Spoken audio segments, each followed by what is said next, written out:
स्वागत है। आज हम बात कर रहे हैं उस जानी पहचानी कहानी की। महीना आधा बीता नहीं और जेब खाली, सैलरी बस आई और गई। हमारे पास एक लेख है जो इसी मुश्किल से निपटने के कुछ बड़े प्रैक्टिकल तरीके बताता है। तो चलिए देखते हैं कि अपने पैसों को हम कैसे बेहतर संभाल सकते हैं ताकि महीने के आखिर में कुछ तो राहत मिले। बिल्कुल, ये एहसास बहुत आम है और अक्सर ये पैसों के सही मैनेजमेंट की कमी से ही होता है। तो आज हम यही समझने की कोशिश करेंगे कि छोटी छोटी आदतें कैसे बड़ा फर्क ला सकती हैं। अच्छा, तो लेख का पहला सुझाव क्या है? सब कहते हैं सेव करो, पर ये होता कैसे असल में?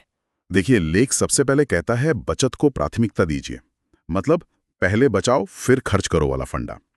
जैसे ही सैलरी अकाउंट में आए, एक तय हिस्सा, मान लीजिए 10% या शायद 15%, जो भी मुमकिन हो, उसे तुरंत एक अलग जगह, शायद किसी दूसरे अकाउंट में डाल दें। ओके। इसे ऐसे समझे जैसे ये कोई बिल है, जरूरी बिल, जिसे देना ही देना है। ये नजरिया इंटरेस्टिंग है, बचत को एक तरह का खर्चा मान लेना। पर अगर मान लीजिए महीने के बीच में कोई जरूरत आ पड़ी, तब क्या? लेख यही कहता है कि ये जो अलग रखा पैसा है, ये सिर्फ और सिर्फ असली इमरजेंसी के लिए है, रोज के छोटे मोटे खर्चों के लिए नहीं। देखिए, ये डिसिप्लिन, ये अनुशासन बनाना ही सबसे जरूरी है। वरना क्या होगा, जरूरतें तो हमेशा रहेंगी, वो बचत कभी बढ़ी नहीं पाएंगी। हाँ, शुरू में थोड़ा मुश्किल लग सकता है, पर धीरे धीरे आदत बन जाती है। ठीक है, ये बात समझ आई। बचत पहली प्राथमिकता। इसके बाद लेख और किस चीज पर जोर देता है? बजट बनाने पर।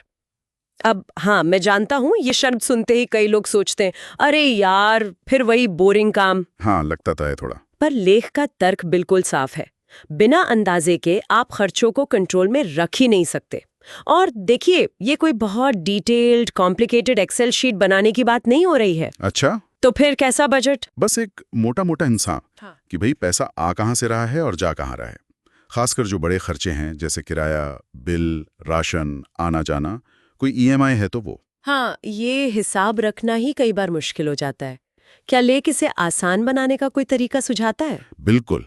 सुझाव ये है कि महीने की शुरुआत में ही, जैसे ही सैलरी आए, इन जरूरी खर्चों के लिए पैसा अलग कर दीजिए। इससे साफ पता चल जाता है कि अब बाकी चीजों के लिए हाथ में कितना बचा है। ओके।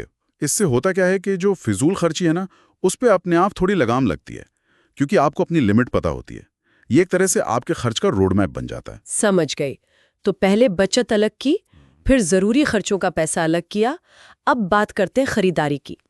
आजकल तो ऑनलाइन इतने ऑफर्स, डिस्काउंट्स लुभाते हैं बहुत। लेख इसके बारे में क्या कहता है? लेख इसे कहता है स्मार्ट शॉपिंग, और इसका मतलब सिर्फ सस्ता ढूंढना नहीं है। अच्छा। हाँ, स्मार्ट शॉपिंग का मतलब है पहले जरूरत को समझना। क्या वाकई उस चीज की जरूरत है अभी, या बस मन कर रहा है? अगर जरूरत है तो फिर थोड़ी रिसर्च करना, अलग अलग जगह दाम देखना, ऑनलाइन ऑफलाइन। हाँ, ये तो है। और लेख एक और अच्छी बात कहता है कि घर का राशन या दूसरी ऐसी चीजें जो रोज लगती हैं, उन्हें अगर हो सके तो थोक में खरीदना, क्योंकि अक्सर उसमें पर यूनिट कॉस्ट कम पड़ती है। छोटी बचत होती है, पर होती जरूर है। ये बात तो सही है।